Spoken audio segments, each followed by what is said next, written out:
Hai, perkenalkan, nama saya Hilary Donata. Di sini saya akan mereview salah satu jurnal yang berjudul tentang efektivitas promosi kesehatan melalui media audiovisual mengenai HIV/AIDS terhadap peningkatan pengetahuan remaja tentang HIV/AIDS. Nah, yang pertama, kita mulai dari assessment, dari pengkajian pengkajian masalahnya di jurnal tersebut ditemukan permasalahan kesehatan remaja di situ yaitu HIV/AIDS yang kasusnya terus meningkat dari tahun ke tahun. Nah, dari data yang didapat di Pekanbaru sampai dengan Juni 2013 ditemukan kasus HIV ada 470 kasus, sebanyak 41,4%, dan kasus AIDS-nya sendiri ada 511 atau 55,1%. Di Pekanbaru, Kota Pekanbaru pada urutan pertama kasus terbanyak di Provinsi Riau. Nah, jadi di Provinsi Riau itu Kota Pekanbarunya termasuk yang urutan pertama kasus tersebut. Pada usia muda dan produktif, yaitu 25 sampai 29 tahun, HIV-nya ditemukan kasus HIV 310 kasus atau 27,3%, dan kasus AIDS-nya sendiri ada 249 atau 26,8%. Masa inkubasinya seperti yang kita ketahui untuk HIV/AIDS itu 5 sampai 10 tahun. Nah, otomatis terjangkitnya itu di usia remaja. Kalau misalnya dari data yang kita ketahui umur 25 sampai 29 tahun dikurang 5 sampai 10 tahun yang lalu berarti dia masih usia remaja. Nah, oleh karena itu remaja memiliki ancaman terbesar terinfeksi HIV. Nah, dari data itu semua ditemukan masalah. Apakah pemberian promosi kesehatan melalui media audiovisual mengenai HIV/AIDS efektif terhadap peningkatan pengetahuan remaja tentang HIV/AIDS? Nah, di plan-nya, perencanaannya, kita lihat bahwa promosi kesehatan melalui komunitas sekolah paling efektif di antara upaya kesehatan masyarakat yang lain, khususnya dalam pengembangan perilaku hidup sehat. Nah, berarti di komunitas sekolah itu lebih efektif kita berikan pendidikan kesehatan. Nah, anak usia sekolah 6 sampai 18 tahun mempunyai presentasi yang paling tinggi dibandingkan dengan kelompok umur lain, dan sangat peka menerima perubahan sehingga mudah dibimbing, diarahkan, dan ditanamkan kebiasaan-kebiasaan yang baik termasuk kebiasaan pola hidup sehat. Nah, oleh karena itu peneliti jurnal ini memilih anak usia sekolah untuk diteliti karena anak usia sekolah itu lebih mudah diarahkan, lebih mudah dibimbing, sehingga bisa mengubah perilaku anak-anak tersebut ke arah yang lebih baik. Nah, audiensnya di sini siswa-siswi SMA Tribakti Pekanbaru. Tujuannya untuk mengetahui pengaruh promosi kesehatan melalui media audiovisual mengenai HIV/AIDS terhadap peningkatan pengetahuan remaja tentang HIV/AIDS pada siswa-siswi di SMA Tribakti. Masih di plan-nya untuk media yang akan digunakan nantinya yaitu media audiovisual.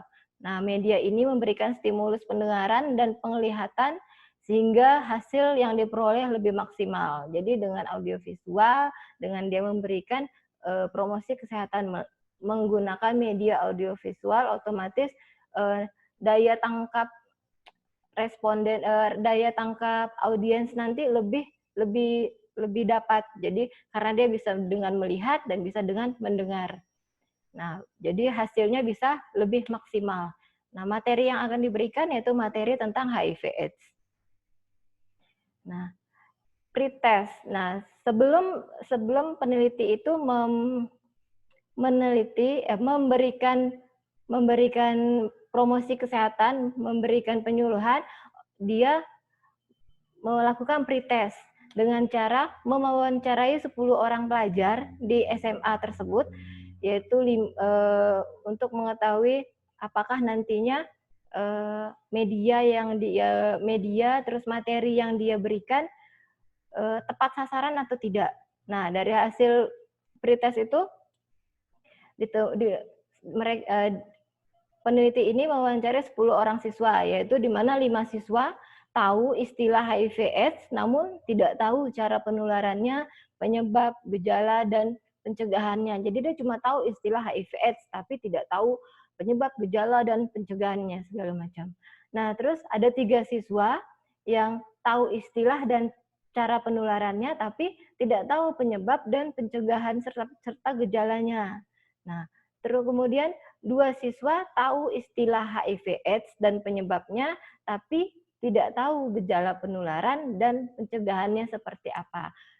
Nah, jadi disimpulkan bahwa pengetahuan siswa-siswi mengenai HIV/AIDS masih sangat kurang.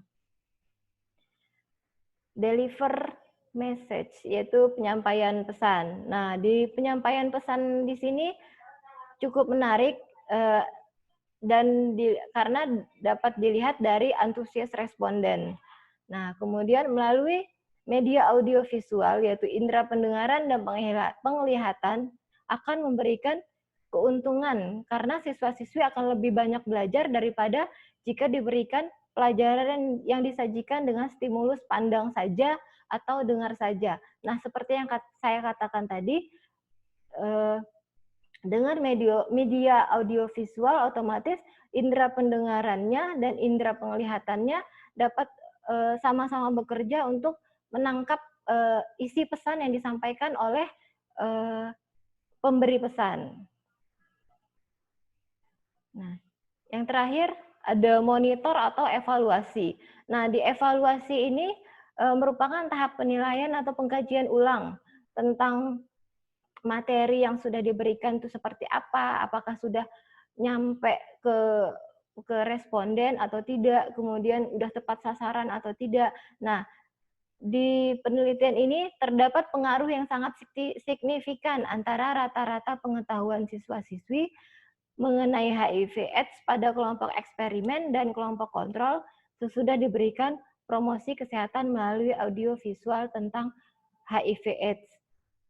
Jadi, dapat disimpulkan bahwa pemberian promosi kesehatan tentang HIV/AIDS melalui media audiovisual efektif dalam meningkatkan pengetahuan siswa-siswi mengenai HIV/AIDS karena terjadi peningkatan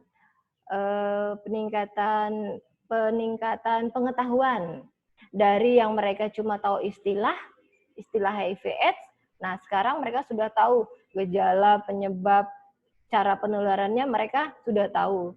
Nah, kemudian materi yang disampaikan juga cukup menarik dilihat dari antusias responden.